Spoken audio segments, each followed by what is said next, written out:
बिहार समेत पूरे देश में साइबर अपराधी सक्रिय हैं। इन ठगों पर नकेल कसने के लिए पुलिस लगातार अभियान चलाती है। बावजूद इसके साइबर शातिर अपने इरादों में कामयाब हो रहे हैं। ऐसे में जनता का जागरूक होना सबसे अहम है। बिहार में साइबर अपराध के रोकथाम के मुद्दे पर एडीजे नैयर हसनैन खान से बातचीत की है हमारे संवाददाता रंजीत विशाल ने। साइबर क्राइम का नेटवर्क इन दिनों तेजी से बिहार में फैल रहा है, जो पुलिस के लिए काफ़ी चुनौती बनता जा रहा है। हमारे साथ EOU के एडीजी नैयर हसनैन खान हैं, उनसे हम बात करेंगे। सर, लगातार जो है मामला तेज़ी से बढ़ रहा है साइबर क्राइम का, उसको कैसे देखते हैं?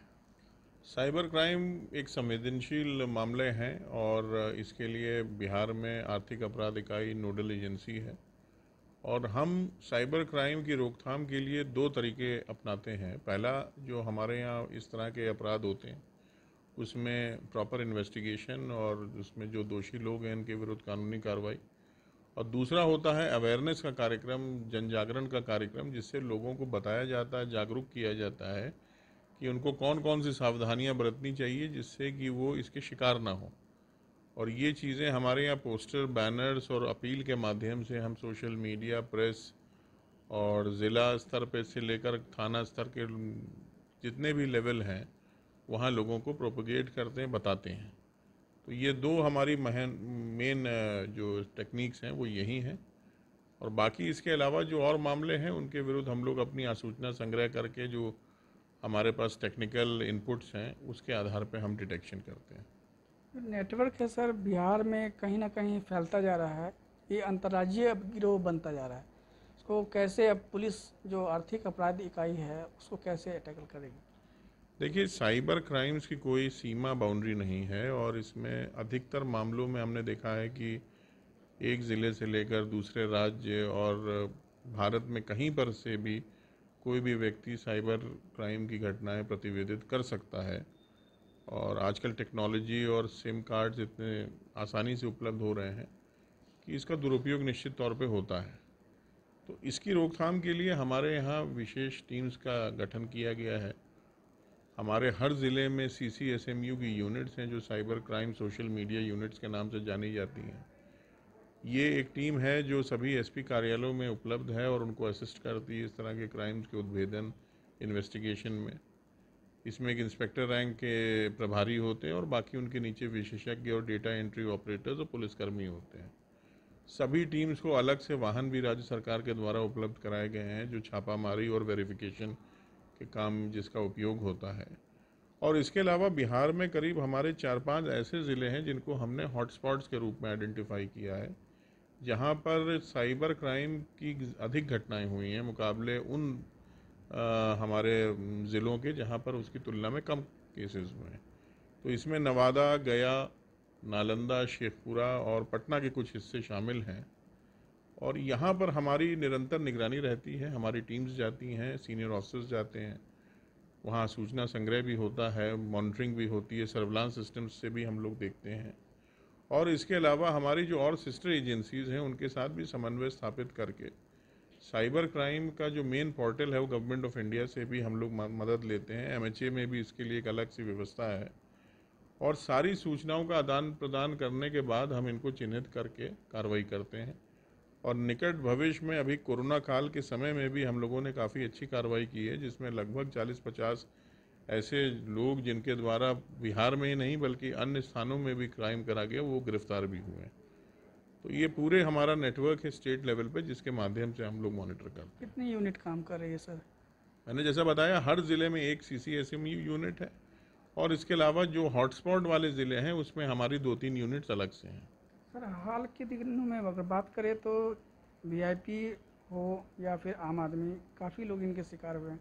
अभी ताज़ा मामला जो है, जो छपरा के सांसद हैं जनार्दन सिंह सिग्रीवाल, उनके साथ भी घटना हुई।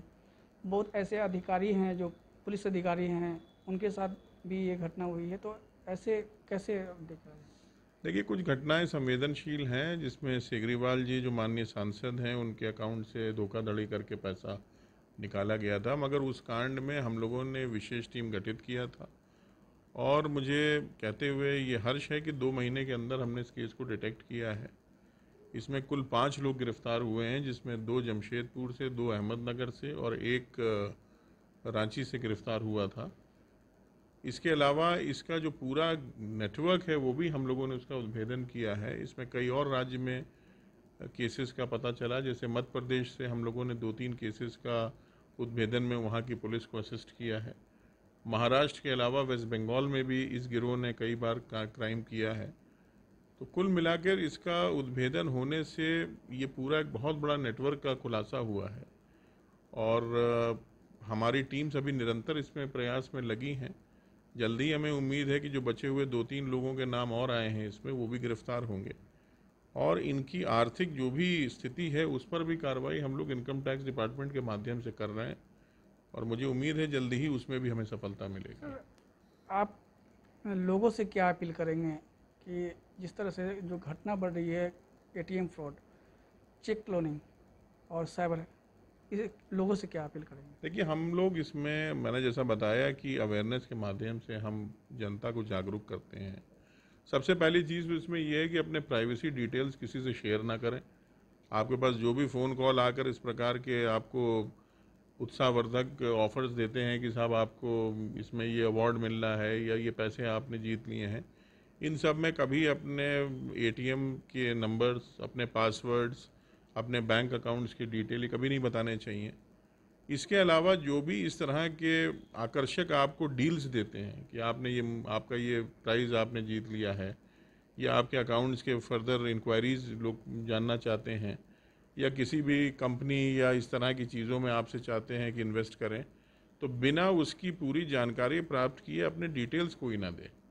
अगर लोग इतनी सावधानी बरतेंगे तो मुझे लगता है ये इतना आसान नहीं है किसी को चीट करना, मगर लोग उस झांसे में पड़ जाते हैं और ज़्यादा पैसे के लाभ में आने के चक्कर में एक लालच पैदा हो जाती, जिसके कारण वो उसका शिकार होते हैं।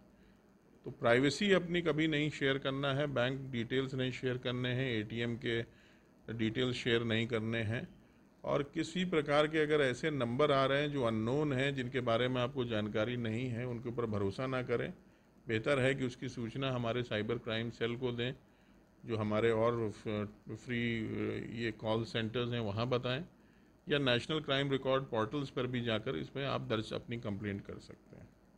ये सावधानी अगर पब्लिक बरतेगी तो मुझे लगता है इसका असर पड़ेगा। तो हमारे साथ थे आर्थिक अपराध इकाई के एडीजी नैयर हसनैन खान, जो उन्होंने बताया कि लोगों को अपनी प्राइवेसी किसी भी लोगों से शेयर नहीं करनी चाहिए। कैमरामैन प्रभात के साथ रंजीत विशाल, समाचार प्लस पटना। समाचार प्लस, खबर वही जो हमने कही।